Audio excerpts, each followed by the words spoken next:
سورہ یونس کی آیت نمبر 71 سورہ یونس کا 8واں رکوع اور 11ویں پارے کا 13واں رکوع۔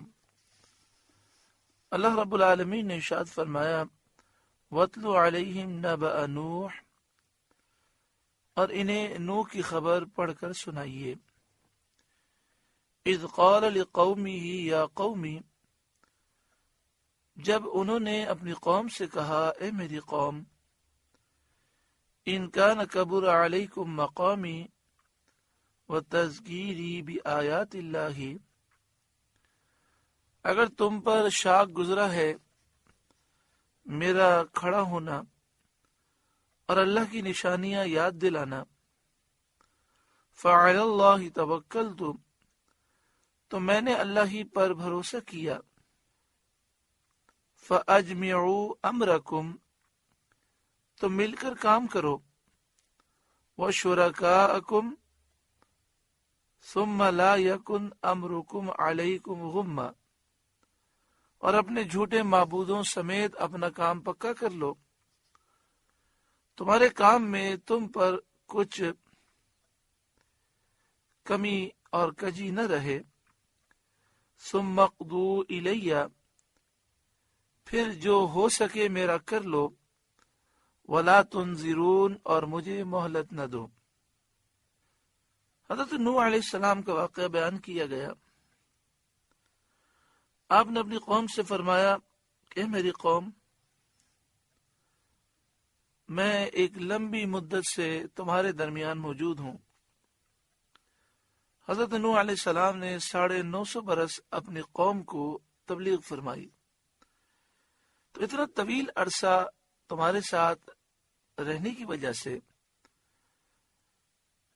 یہ بات تم پر شاق گزری ہے اور تم میری جان کے دشمن ہو گئے ہو، اور جو میں تمہیں اللہ کی نشانیاں یاد دلاتا ہوں اس وجہ سے تم مجھے نکالنے کا اور شہید کرنے کا ارادہ رکھتے ہو،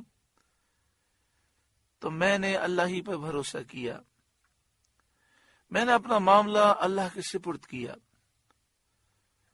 تو تم مل کر کام کرو، تمہیں میرے خلاف جو منصوبہ بنانا ہے بناؤ، اپنے جھوٹے معبودوں کو بھی ساتھ ملاؤ،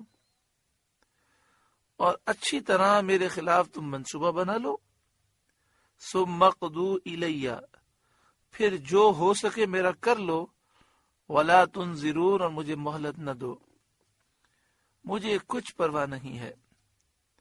حضرت نوح علیہ السلام کا یہ فرمانا بطریق تعجیز ہے، یعنی آپ نے انہیں یہ کہا کہ تم میرا کچھ نہیں بگاڑ سکتے، اور انہیں آپ نے عاجز قرار دیا، کیونکہ مجھے اپنے قوی قادر پروردگار پر کامل بھروسہ ہے، تم اور تمہارے بے اختیار جھوٹے خدا مجھے کچھ بھی نقصان نہیں پہنچا سکتے۔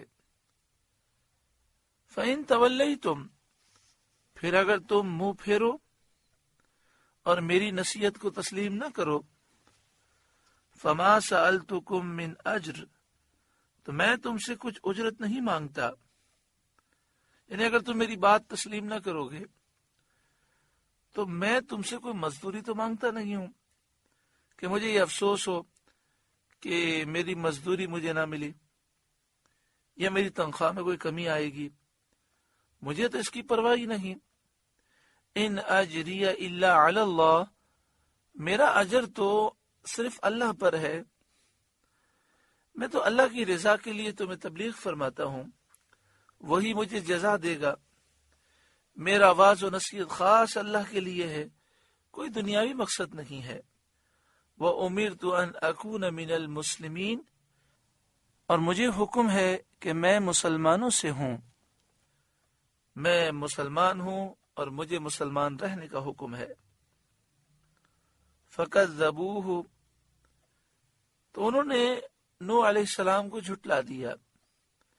فَنَجَّيْنَاهُ، تو ہم نے نوح علیہ السلام کو نجات دی، وَمَن مَّعَهُ فِي الْفُلْكِ، اور جو ان کے ساتھ کشتی میں تھے ہم نے انہیں نجات دی۔ وَجَعَلْنَاهُمْ خَلَائِفَ، اور ہم نے انہیں نائب کیا، یعنی ساری دنیا کے کافر ہلاک ہو گئے۔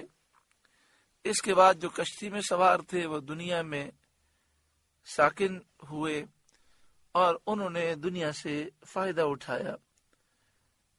تو کشتی میں جو سوار مومنین تھے اللہ نے انہیں سب کا نائب بنایا۔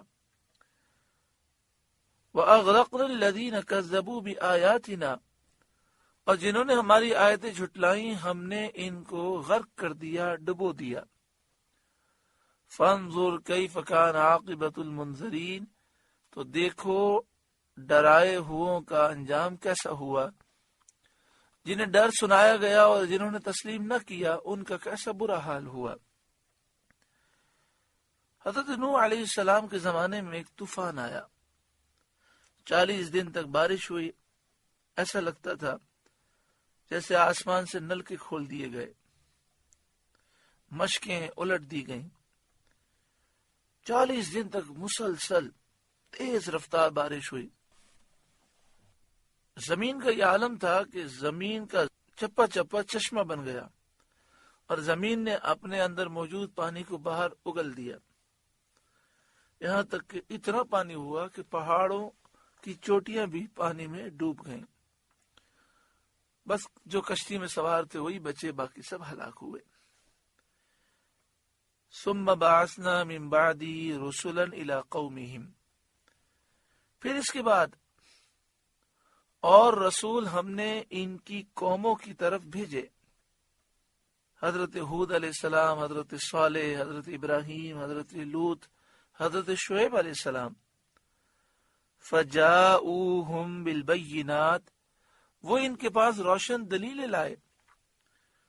فما کانوا لیؤمنوا بما کذبوا بہ من قبل، تو وہ ایسے نہ تھے کہ ایمان لاتے اس پر جسے پہلے جھٹلا چکے تھے۔ کذالک نطبع علی قلوب المعتدین، ہم یوں ہی سرکشوں کے دلوں پر مہر لگا دیتے ہیں۔ یعنی نبی آئے، دلائل لے کر آئے، لیکن جنہوں نے پہلے کفر اختیار کیا دلائل دیکھنے کے بعد بھی کفر پر ہی قائم رہے، کیونکہ ان کے دل مردہ ہو چکے تھے۔ آپ سے گزارش ہے کہ قرآن کے اس پیغام کو آگے پہنچا کر ثواب جاریہ حاصل کریں۔